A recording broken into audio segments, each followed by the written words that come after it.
Bonjour et bienvenue dans ce nouvel épisode de podcast qui est cette fois-ci exclusif. Il ne se retrouvera pas en live sur Instagram comme je le fais maintenant.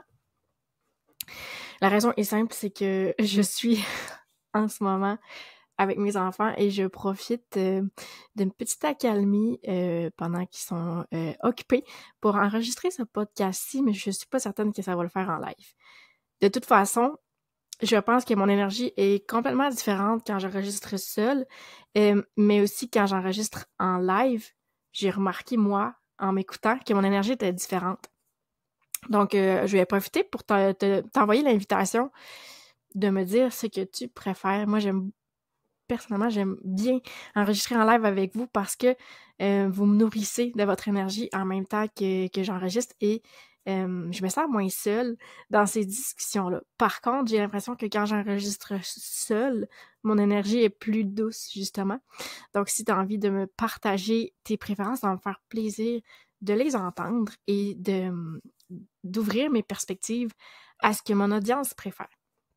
Aujourd'hui, j'ai envie de te parler de toutes ces versions de toi-même qui peuvent exister, mais un petit peu par rapport au fait que dans les dernières semaines, j'ai parlé beaucoup, premièrement de doute, de transformation, de s'accueillir. Tu sais, comme le doute, il peut être partout. Comme j'ai parlé, et il fait partie du processus. J'en ai parlé par rapport à mon podcast. Je pense que le doute, il vient valider ce qu'on veut vraiment. Mais tu sais, il peut y avoir des doutes dans tes relations, dans tes sphères professionnelles, dans tes projets. Et ce doute-là, justement, il vient questionner qu'est-ce que tu souhaites vraiment. Et il vient te valider un peu, est-ce qu'en ce moment, tu es en train de te contenter? Parce que j'ai eu cette question-là avec une cliente, j'ai adoré ça. C'est comment on peut savoir c'est quoi la nuance entre je suis en train de me contenter et inversement, je suis dans la gratitude. Parce que, en fait, c'est vraiment ça, c'est d'arriver à avoir un pied dans la gratitude, un pied en avant pour continuer à évoluer. Et l'évolution se fait quand même naturellement quand tu as confiance en tes ressentis, quand tu as confiance en qui tu es, quand tu as confiance en la vie et en ses cycles, quand tu as confiance au grand plan. T'as pas besoin de forcer les choses. Moi, je t'invite, si tu poses la question, est-ce que je suis en train de me contenter en ce moment ou est-ce que plutôt je suis dans la gratitude parce que ça peut arriver, t'as pas toujours besoin d'avancer pour te sentir au bon endroit. Ça se peut qu'en ce moment tu sois au bon endroit, mais la vie étant ce qu'elle est, ça chemine, ça évolue et c'est ce qui fait que je t'invite toujours à rester connecté à tes ressentis parce que pour savoir quand tu franchis l'étape entre je me contente et où je suis dans la gratitude, c'est tes ressentis qui vont te le dire. C'est parce que la vie est en fait de cycle. Quand tu vas être rendu à changer, à défaire des limites pour aller un peu plus loin, pour continuer ton évolution, tu vas le sentir à l'intérieur de toi. Le meilleur exemple que je peux te donner, c'est moi qui ai été 2 ans dans l'Académie Assumée. Et puis, j'étais tellement heureuse, tellement dans la gratitude d'avoir le rôle de... comment je pourrais dire? Andy a jamais voulu que je parle d'adjointe, mais le rôle de bras droit, parce que je sais que c'était privilégié d'avoir cette chaise-là, parce que c'est pas tout le monde qui peut rentrer dans son univers. Et j'ai été dans la gratitude vraiment longtemps, ce qui a fait qu'à un moment donné, je me suis rendu compte que j'étais en train de me contenter et que j'étais prêt à l'évolution. Le seul indice qui te permet de savoir quelle est la nuance, c'est quand tu écoutes tes ressentis. Moi, dans mon cas, ça a été vague émotionnelle, mon cœur, qui sont reliés ensemble dans ma charte, et ça s'est manifesté comme un désir. Tu sais, c'est intérieurement, tu le sais. C'est un ressenti qui ne s'explique pas, tu sais que tu es prête pour plus. Donc, c'est ça, les doutes, ils permettent l'évolution, ils permettent de se questionner, ils permettent de regarder, est-ce que je suis en train encore de me contenter, est-ce que je suis prêt à plus? Donc, ils te permettent de questionner, de prendre la perspective, de voir où tu en es en ce moment dans ta vie. Et vient ensuite un moment où tu te dis, parfait, je vais faire le grand saut et je vais aller vers mon évolution. Et là, survient la transformation. La transformation qui peut être une période très, très, très difficile parce que là, tu as un deuil de toi-même à faire, un deuil de partie de toi-même à faire. Et le deuil, de ma perspective, c'est cyclique et ça demande de de changer des habitudes que tu avais et d'en créer des nouvelles. Et de créer des nouvelles habitudes, c'est l'inconnu. Et face à l'inconnu, notre ego réagit. Il peut réagir de toutes sortes de façons. Par exemple, si je te donne un exemple, quand je suis allée au Mexique, la conférence que j'ai donnée, ça m'a amené beaucoup de doutes. Puis ça m'a pris 1 mois réussir à écouter la conférence parce que j'avais honte. Quand je te dis ton ego, on sait pas comment il va réagir. Moi, c'est mon ego, ce qui m'a projeté, c'est de la gêne, de la honte face à, franchement, comme t'es allé donner une conférence puis c'est même pas toi qui as été invité. Mais quand j'ai réussi à passer par-dessus mes égos et à réécouter les vidéos de la conférence, j'ai pu ressentir toute la fierté qui est associée à cette sortie de zone de confort-là. Donc, toujours se méfier un peu dans les grands sauts, dans ces moments de transformation-là, les réactions que ton ego peut avoir, il va te projeter des images de tu vas manquer d'argent, les gens vont t'abandonner. Et c'est réussir à faire la part des choses de ça. Et moi, je pense que oui, le temps fait bien les choses parce que tout est cyclique, les énergies, j'en parle beaucoup dans mon infolette. Si tu es abonné de l'infolette, j'en parle, c'est que tout est cyclique et de laisser le temps faire les choses, ça processe naturellement si on se permet d'écouter au fur et à mesure nos ressentis. Mais moi, ce que je pense qui aide dans un processus de transformation, c'est de se connaître profondément pour connaître ses besoins, ses limites, réussir à les adresser et à s'ajouter la douceur lorsque c'est nécessaire et à se donner ce dont on a besoin au moment qu'on en a besoin, tu sais, parce que ça évolue. C'est toujours un check-up que tu peux faire quotidiennement. Donc, la transformation, ça peut être douloureux parce que tu laisses partir une partie de toi. Le temps fait bien les choses, ajoute-toi de la douceur, permets-toi de t'accueillir, permets-toi d'être accueilli, d'être soutenu par des gens, permets-toi d'écouter les messages qui montent parce que c'est là qu'il va venir te donner une direction de où ta transformation te mène. Ça m'amène d'ailleurs à te parler du centre identitaire. Le centre identitaire qui est notre magnétisme dans la charte, c'est le losange dans le milieu de ta charte. Et c'est le thème de l'espace HD, le membership de Human Design. Ce membership que j'ai ouvert, ça fait maintenant 2 mois. Ça va faire 2 mois le 15 janvier. Donc, à chaque mois, nous avons un nouveau thème, nous avons des formations. Et toutes les formations sont disponibles. Tu peux te joindre en tout temps à ce membership-là et tu as accès à toutes les formations qui ont déjà été données. Je donne minimalement 2 vidéos par mois de formation. Il y a toujours un thème. Ce mois-ci, j'ai décidé d'y aller avec le centre identitaire. Donc, je donne la formation sur le centre identitaire, mais aussi sur les profils, sur les lignes de profil, parce qu'on parle d'identité et de personnalité. Donc, je trouvais ça intéressant de comparer les deux concepts.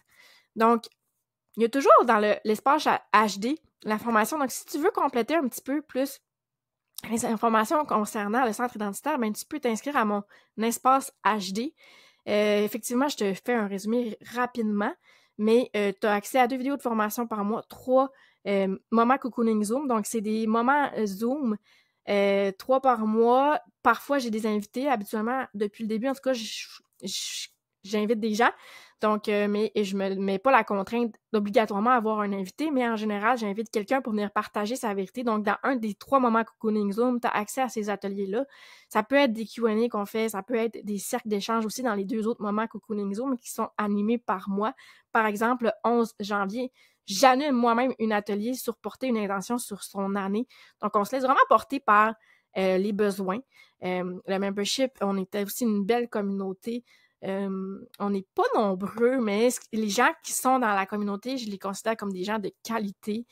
Puis, tu sais, je sais que ça fait plusieurs fois que j'en parle de mon espace HD. Puis, si jamais c'est quelque chose qui t'intéresse, tu le sais déjà. Donc, je fais juste réitérer les informations si jamais ça te parle et que tu n'as pas encore pris le temps de t'inscrire. Si tu veux avoir accès au prix membre fondateur à 57 $ par mois, c'est disponible jusqu'au 15 janvier parce que ça va faire 2 mois. C'était mon prix de lancement. Donc, si tu veux avoir ce prix-là, je te le repartage l'information. et je te mets le lien pour t'inscrire dans la bio. Donc, tout ça m'amène justement, la transformation, à te parler du centre identitaire qui est le magnétisme dans notre charte, que tu l'aies de définir ou pas, ça va juste apporter des petites nuances, c'est tous des trucs que je te parle dans l'espace HD, la comparaison entre les deux, mais tu as un magnétisme, tu as une identité, c'est aussi le centre de l'amour de soi, que tu l'aies de définir ou pas, puis j'en parle vraiment souvent, mais tu sais, si tu as un centre non défini, c'est pas parce qu'il te manque quelque chose, tu as quand même un centre identitaire. C'est comme moi, je suis projecteur, mais j'ai quand même un sacral, c'est juste qu'il n'est pas défini.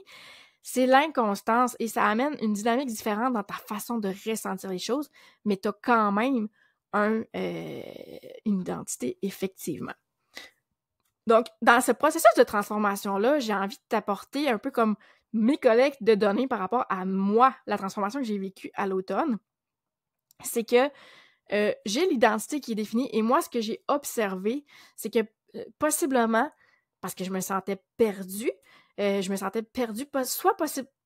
De mon point de vue, il y a deux raisons quand tu as l'identité définie que tu te sens perdu. C'est soit que tu as un conditionnement dans un de tes deux centres, soit que justement, tu es en train de créer la prochaine étape. Et comme tu crées une nouvelle réalité, c'est l'inconnu. Donc, c'est là que tu peux te sentir sans repère. Même si tu peux quand même te sentir au bon endroit, tu peux sentir que tu as ta place exactement là où tu es. Tu peux te sentir perdu par manque de fondation, par manque de... C'est pas connu, c'est l'inconnu. Et de mes observations à moi, quand tu as le centre identitaire défini, tu ne connais pas toutes les étapes du chemin, tu connais pas toutes les étapes du processus, mais chaque étape t'est amenée une à la fois. Personnellement, je connais tout le temps un peu où je veux m'en aller dans la prochaine étape. Et cette étape-là, à mon avis, t'est donnée via l'autorité. Donc, moi, c'est tout le temps mon autorité émotionnelle parce que je suis très à l'écoute de mes ressentis maintenant et mon corps a vraiment une réaction aussi quand je suis désalignée. Je pense entre autres au lancement des groupes d'études. J'essayais de continuer à en parler puis c'était comme, j'avais le goût de vomir juste à... Puis j'exagère à peine. Mon corps je suis tellement rendu habitué de m'écouter que mon corps a même une réaction physique quand je ne m'écoute pas. Ça devient de plus en plus inévitable de m'écouter et de continuer à m'écouter dans mes ressentis, dans ce que je veux aussi, parce que moi, j'ai le cœur défini dans ma charte. Et dans ce que je ressens, l'étape suivante m'est toujours dessinée. C'est un peu différent pour l'identité non définie, mais comme j'ai pas cette expérience-là, on en reparlera possiblement soit dans l'espace HD, soit ici, parce que j'ai quand même des projets de parler un peu plus de l'identité ce mois-ci. On verra. Pour l'instant, je me laisse porter. Aujourd'hui, j'enregistre ce podcast-là sur toutes ces versions de toi-même, sur ton identité. Et ce que j'ai envie de te dire aussi dans ta transformation, que tu aies l'identité de définie ou pas, ce que j'ai envie de te dire, c'est de te faire confiance. Et ça, c'est vraiment comme, ça a l'air facile dit de même, te faire confiance. C'est pas facile parce qu'on bâtit notre estime personnelle un pas à la fois. Tu sais, je pense souvent que pour moi, le chemin de l'estime personnelle, c'est une haute montagne qui est sans fin, en fait, qui est difficile à construire. Et je pense souvent aussi de te faire confiance, mais de regarder aussi t'es avec quelle version de toi-même. Tu sais, moi, je pense souvent dans ce langage-là, parce que je trouve que c'est très parlant. Tu sais, tu connais peut-être les concepts de ta femme assumée, ton enfant intérieur, de ton ego. Fait que, tu sais, ça te permet aussi de te contempler au lieu de te juger. Je pense que c'est vraiment la nuance que j'aime de parler de version de soi-même, c'est que ça te permet de t'observer, de te contempler, juste en pleine conscience, sans te juger. Parce que si tu es dans ton ego, tu vas avoir des sentiments qu'on va juger. Par exemple, la jalousie, la colère, la honte. Puis c'est juste lourd de te dire « je peux pas ressentir ça ». Fait que de t'ajouter la douceur de te nommer certaines parties de toi-même comme ça, je pense que ça aide ton cheminement, ta transformation. Récemment, j'ai fait un rituel. J'en ai parlé un petit peu dans mes stories Instagram parce que je trouve ça fascinant un peu le cheminement que j'ai fait dans les dernières années parce que moi, j'étais une personne qui était très, très, très fermée niveau spirituel et je me suis fait une cérémonie de pardon. Donc, en fait, ce qui arrive, c'est que j'avais l'impression que j'étais capable de me pardonner, puis je pense que c'est important, le pardon, pour laisser vraiment comme pour tourner la page, pas pour oublier, mais pour comme laisser certains sentiments associés à des expériences derrière nous, comme se permettre qu'on les avoir complètement circulés et de ne plus comme les traîner dans notre sac à dos. Donc, je pense que le pardon, c'est vraiment quelque chose qui aide dans les processus de deuil tout court, mais dans ta transformation. Donc, je me suis permis de me créer un moment, une cérémonie de pardon. Et qu'est-ce que j'ai fait? C'est que je me suis créé un cercle avec des bougies, avec des ficelles, avec des pierres. Et honnêtement, il y a une partie de moi-même qui était comme, c'est donc ben niaiseux ton affaire. Et cette partie de moi-même-là, comme je te dis, c'est doux de nommer ces parties-là de toi-même. C'est mon ego qui est comme vraiment comme sorti de zone de confort. Franchement, Amélie, qu'est-ce que tu es en train de faire? Je l'ai remercié, j'ai continué de faire mon rituel de pardon. Je m'étais aussi apporté 3 photos, donc 2 personnes dans mon processus que j'avais envie de demander pardon et une photo de moi-même. Et en fait, je t'en parle parce que je t'invite à le faire si jamais tu en ressens l'appel, si jamais tu ressens que tu es prise dans ton processus puis que tu n'arrives pas à avancer. Je te partage ce que j'ai fait, si ça peut t'inspirer, si tu as envie de l'essayer, tu vas savoir dans ton fort intérieur si oui ou si non. Et moi, honnêtement, c'est un rituel qui est dans mes cartes d'oracle. Ça fait 2 ans et demi que j'ai mes cartes d'oracle, puis ça m'a pris 2 ans et demi de me décider à faire ce rituel-là. Donc, si tu n'es pas prête, valide ça aussi, c'est parfait comme ça. Donc, ce que j'ai fait, c'est que je me suis assise dans mon cercle et j'ai pris le temps de ressentir combien j'étais bien dans mon cercle de guérison. Au début, mais ça, je trouvais ça niaiseux de me préparer des ficelles, puis un cercle, puis des bougies, puis des photos. J'ai apprécié m'avoir créé cet espace-là, d'avoir pris ce temps-là pour moi-même. Je me suis assise dans mon cercle et je me suis remerciée pour cet espace de guérison-là que je me suis créé. J'ai pris une première photo et je lui ai demandé pardon. Je te demande pardon. J'ai pris le temps de ressentir tout ce qui montait. Et quand je te dis que pardonner, c'est de laisser circuler toutes les émotions pour finalement tourner la page et continuer d'avancer. Pour moi, le pardon, je le vois un petit peu comme, tu sais, si tu avais un élastique accroché après ton dos, puis accroché après le mur, puis que tu essaies d'avancer, mais tout le temps, ton élastique te ramène au mur. Fait que tu n'arrives pas à cheminer tant que tu n'as pas coupé ce lien énergétique-là qui peut se faire, entre autres, avec le pardon. Donc, en fait, je te demande pardon et je laissais circuler, je me laissais habiter par tout ce qui montait. J'ai continué comme ça, et pour vrai, j'étais dans mon cercle genre 1 heure avec les 3 photos à juste comme, tu sais, c'est de demander pardon à cette personne-là, à cette photo-là, jusqu'au temps que ça commence à être fake, jusqu'au temps que tu ressens que il y a plus, tu sais, comme t'as fait le tour, là, tu sais, que tu demandes pardon, mais que tu ressens plus avoir besoin, ben là, tu peux changer de photo, puis changer de personne. Puis, te dire combien ça m'a fait du bien. J'ai vraiment, vraiment, avec ce rituel-là, je me suis permise de tourner la page, et tu vois, ce que j'ai réalisé, puis pour peut-être terminer avec ça dans ce podcast-là, c'est que, tu sais, quand je parle des versions de moi-même, c'est que je me suis rendu compte que dans les 2 dernières années, j'ai beaucoup été dans mon enfant intérieur. Tu sais, cette personne-là qui est rêveuse, qui croit beaucoup, tu sais, qui croit au Père Noël, que rien ne peut arrêter, qu'aucun échec ne peut arrêter, ben, j'ai beaucoup été là-dedans, beaucoup été dans cette énergie-là. Et toute la honte que je ressentais récemment par rapport à cette version de moi-même-là, je la trouvais naïve. Mais en fait, ça m'a servi d'être dans mon enfant intérieur, ça m'a servi d'être où je suis aujourd'hui. Et ce que j'ai réalisé dans tout mon rituel, c'est qu'aujourd'hui, je suis prête à vivre avec la femme assumée. Je suis prête à allier la femme assumée et l'enfant intérieur pour marier leurs 2 énergies ensemble, parce que l'enfant assumé, l'enfant assumé, écoute, on les a vraiment mariés. L'enfant intérieur, lui, il a ses blessures, puis des fois, il réagit justement avec notre ego. Mais la femme assumée, elle a l'expérience d'aller rassurer l'enfant intérieur, donc de marier les deux, c'est d'une puissance. Et je crois que j'en suis là aujourd'hui, d'assumer ma femme divine, d'assumer aussi mon enfant intérieur, de cheminer main dans la main. C'est comme, pour moi, ça serait d'allier l'expérience, la logique, ma nouvelle spiritualité, la femme divine, avec toute la candeur rêveuse de mon enfant intérieur, et de maintenant cheminer main dans la main. C'est ce que j'ai compris dans mon rituel de guérison. Donc, je te remercie pour ton écoute. C'est tout pour cet épisode-ci. Si tu as envie de me partager tes préférences sur podcast live ou podcast seul, c'est quoi tes impressions? C'est quoi ton ressenti si tu as l'identité définie ou c'est quoi ton ressenti, ton identité non définie? Si tu as des questions sur l'espace HD, ça va me faire plaisir. Je te rappelle que tu as jusqu'au 15 janvier pour profiter du prix membre fondateur à 57 $ par mois et profiter de tout ce que ça inclut. Aussi, si tu as envie de faire le rituel de guérison, que tu as envie que je t'envoie, en fait, vraiment la procédure écrite sur ma carte d'oracle, je peux le faire aussi si tu trouvais que c'était déjà bien expliqué et tu te l'es offerte, puis que tu l'as fait. Si tu as envie de venir me partager l'expérience, ça va me faire vraiment plaisir aussi de t'écouter.